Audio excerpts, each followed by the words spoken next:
कहते हैं कि मोहब्बत कभी बताकर नहीं होती है, बस हो जाती है।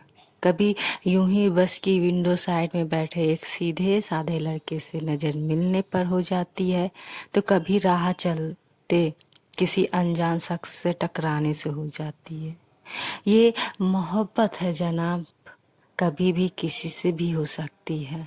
और ये खूबसूरत सी मोहब्बत रिया को भी अचानक शख्स से अनजान से हो जाती है। ये खूबसूरत सी कहानी है रिया की, रिया चतुर्वेदी की। रिया की उम्र अभी कच्ची है। उसने अभी अभी अपनी जिंदगी की 20वीं बसंत को देखा है। घर की सबसे छोटी होने के कारण पूरे घर की लाडली है। नटखट से भरी चुलबुली सी है रिया। उम्र ने भले ही 20 बसंत देख लिया हो, पर उसकी चंचलता, उसकी हरकतें अभी भी मानो कह रही थी, मैं अभी 20 की कहाँ हुई, अभी तो मैं अपने पापा की गुड़िया हूँ, गुड़िया।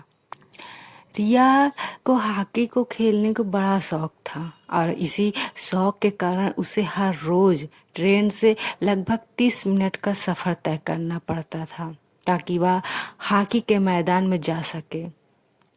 रेलवे स्टेशन उसके घर से कुछ ही दूरी पर था। बचपन से ही उसने ट्रेन को देखा और समझा था। ट्रेन उसकी जिंदगी थी, सिर्फ इसलिए नहीं कि रेलवे स्टेशन के पास उसके पापा की एक छोटी सी चाय की दुकान थी। इसलिए भी थी ट्रेन उसकी जिंदगी कि रिया ट्रेन के सफ़र से ही अपने हॉकी के मैदान तक पहुंचती थी। ट्रेन से उसका लगाव ना जाने क्यों बढ़ता ही जाता। जिस किसी दिन उसने ट्रेन का सफ़र नहीं किया होता है तो उसे बेचैनी होती है। ट्रेन पर बैठे उसे सुकून मिलता है। वह अक्सर अपनी सहेलियों से कहती, मेरा कुछ गहरा रिश्ता हो जैसे इस ट्रेन के डिब्बों से, कोई पुराने जन्म का शायद। मुझे खींचती हैं ये ट्रेन के डिब्बे, जैसे किसी ऐसे शख्स की तलाश है मुझे जिससे मेरा कोई जन्म जन्म का नाता हो। ये बातें कहते हुए रिया अक्सर खो सी जाती थी, जैसे किसी काल्पनिक दुनिया में वो चली जाती थी। उसकी सहेलियां उसका मजाक उड़ाती, पर रिया यही सोचती कि कभी तो उसकी तलाश खत्म होगी। उसे ट्रेन के डिब्बों से इतना लगाव क्यों है, कभी तो उसे उसके इन सवालों का जवाब मिलेंगे। 20 जनवरी को उसे दिल्ली जाना हुआ ताकि वह हॉकी के नेशनल टीम में सिलेक्ट हो सके। रिया पंजाब की रहने वाली थी। दिल्ली वह अक्सर अपने पापा के साथ आया करती थी और जब भी वह अपने पापा के साथ दिल्ली आती तो कहती, पापा आप देखना एक दिन मैं दिल्ली हॉकी खेलने आऊंगी। आज उसकी कही हुई बात इसलिए सच हुई क्योंकि आज 20 जनवरी है। ठंड का मौसम था, सफेद धुंध चारों ओर फैली थी। रिया इस बार दिल्ली के लिए अकेले ही सफर कर रही थी। उसके पापा चाहते हुए ना आ सके उसके साथ। ट्रेन अभी कुछ दूरी पर चल एक स्टेशन पर रुका, जहां पर एक आर्मी वाला चढ़ा, जिसकी सीट रिया के सामने वाली सीट पर थी। रिया खुद में खोई थी। वह अपने सपने को साकार होते हुए देख रही थी और मुस्कुरा रही थी। मुस्कुराते मुस्कुराते उसकी नज़र सामने बैठे आर्मी वाले लड़के पर पड़ी, जिसकी उम्र लगभग 30 के आसपास होगी। रिया ने जैसे ही उस आर्मी वाले को देखा, उसकी निगाहें उसी पर टिक गई। पर वो आर्मी वाला खिड़की के बाहर ही देख रहा था। पर जब कुछ वक्त बस उसे यह एहसास होता है कि उसे कोई घूर रहा है, और जब उसने सामने देखा तो रिया उसे एक धीमी मुस्कान के साथ निहार रही थी। आर्मी वाला कुछ कहने को हुआ, पर रिया की धीमी सहज सी मुस्कान को देख वह रुक गया। आर्मी वाला बंदा भी रिया को देखने लगा, ये सोचकर कि क्या हम एक दूसरे को जानते हैं। तभी एक मूंगफली वाला मूंगफली बेचते हुए आ गया और रिया का विश्वामित्र वाला ध्यान भंग हो गया। उसने देखा कि सामने बैठा आर्मी वाला भी उसे देख रहा है।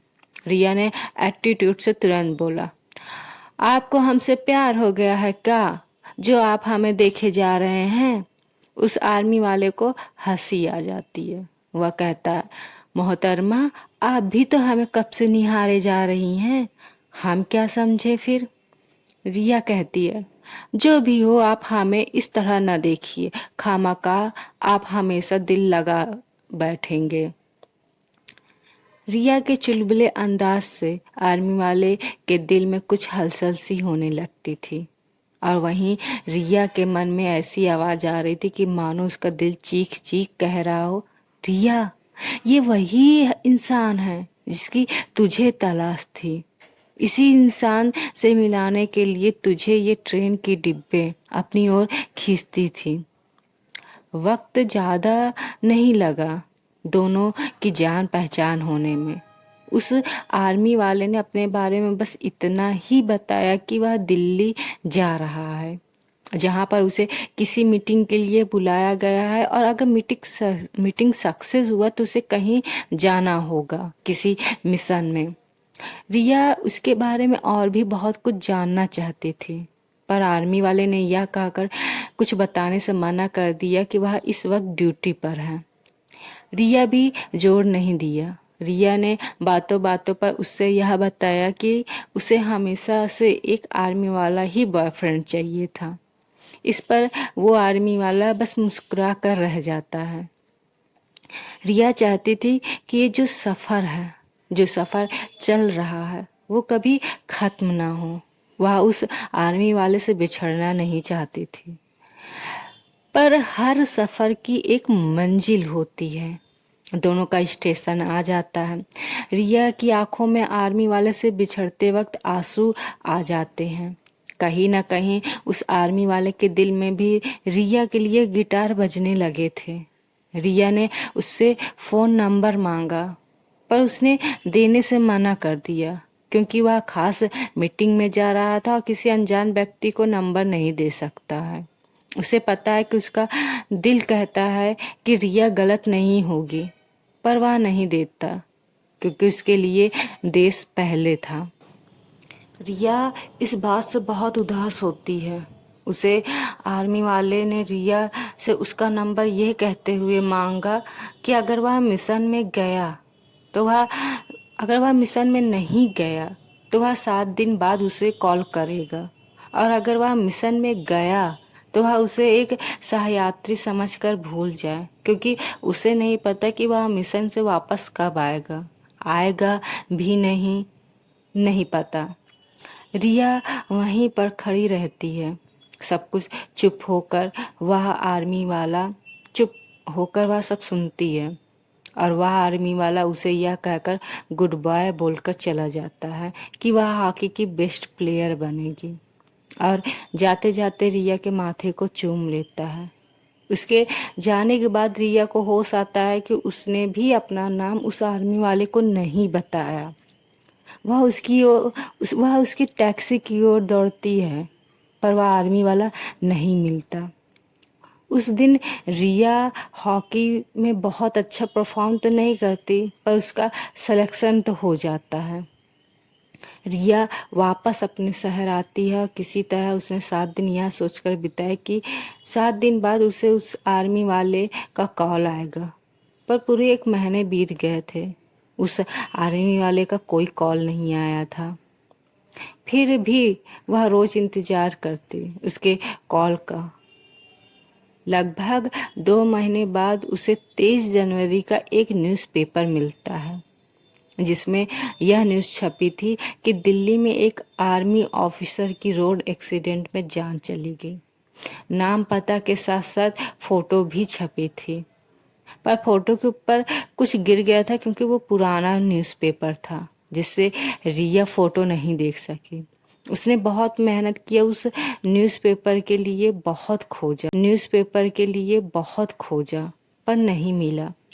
नेट पर सर्च किया, पर फोटो बहुत कम थी, और जो फोटो भी थी उस मारे हुए आर्मी वाले की इतनी धुंधली थी कि वह पहचान नहीं पा रही थी, क्योंकि उसने भी उसे उस दिन ठीक से नहीं देखा था। ठंड थी तो उसने बहुत सारे ऊपर टोपी वगैरह लगाया था। उसका पहला प्यार मर गया है, यह यकीन भी नहीं करना चाहती थी रिया। वक्त बीत गए थे। रिया बहुत अच्छी और चर्चित हॉकी प्लेयर है, पर उसे कभी कोई कॉल नहीं आया उस आर्मी वाले का। वह आज भी इंतजार करती है, यह सोचकर कि शायद उसका मिशन पूरा हो जाए और उसे कॉल करे। और इसी यकीन के साथ उसने आज तक अपना नंबर नहीं बंद किया। तो फ्रेंड, ये है मेरी दूसरी कहानी, पहला प्यार। दोस्तों, उम्मीद करती हूँ कि आपको ये स्टोरी पसंद आएगी। और फ्रेंड्स, आपको अगर पसंद आए तो प्लीज़ लाइक कमेंट शेयर ज़रूर कीजिएगा। Thank you so much.